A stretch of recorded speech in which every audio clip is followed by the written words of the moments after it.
Describe what you want to have happen.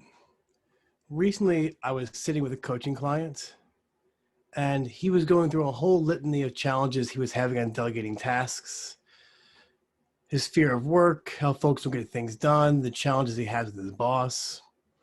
And we were sitting there going back and forth for a while. And then I handed him the solved cards. There will be a link below this. And I asked him to choose one of the S questions, which is a situation. And the card he chose was this one. The card that says, describe what you want to have happen. So he described the problem. He wanted to get more effective at delegating tasks. Before the question, he shared all the challenges he has, things that are holding him back, all the concerns. Then he pulled this question from the solved deck.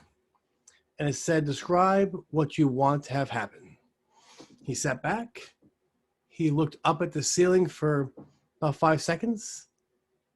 And he said, what I want to have happen is I want to get credit for the work I'm doing and be recognized for the effort I'm putting forth. Once he shared that, that changed our whole discussion.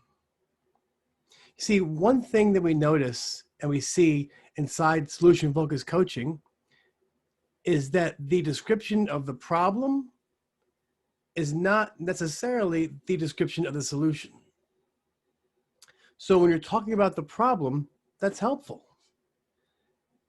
We can stay with the problem talk, and we can stay with the problem focus, and we can work through those and identify problems and barriers and obstacles and all those things that are getting in the way.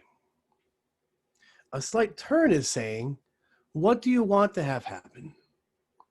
So instead of pulling out all the problems and challenges you're having, which are real and they exist and they're totally valid, a step to move towards progress focus is to say, what do you want to have happen instead? And with the example I showed earlier, this manager was saying the problem was he can't delegate. That may have been his problem, may not.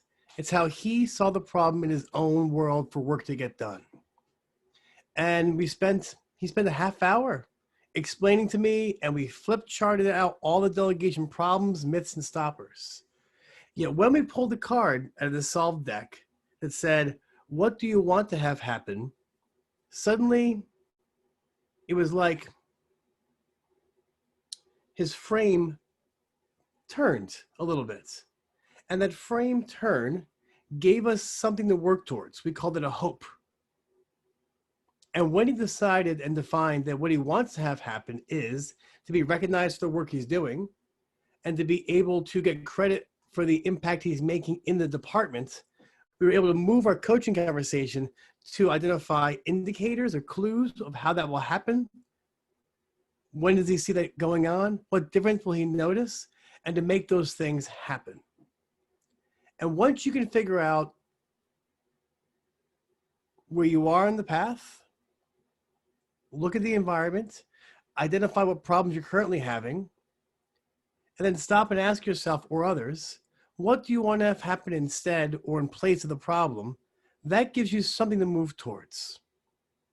And oftentimes, all you need is one small piece, one small thing to look at and say, I want this, which is different than the problem. Once you figure out what this is, the solution you want to move towards, then you can make steps to make that reality.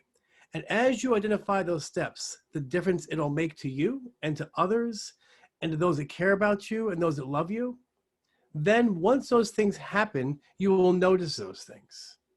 And it will begin to reinforce the things you want to have happen getting noticed, and you'll notice more of those things, and it'll build in a virtuous cycle that will continually make things better. So I think solution-focused coaching is useful for executives and for managers and for anybody who wants to figure out where they're going and what better will look like. So next time you're stuck, next time you're having problems, next time you feel that you're a little trapped in this loop of problems, stop and ask yourself, what do I want to have happen instead? and see what happens. Thanks. I'm Mike Hardis from Organization Development by Mike Hardis. Have a good day.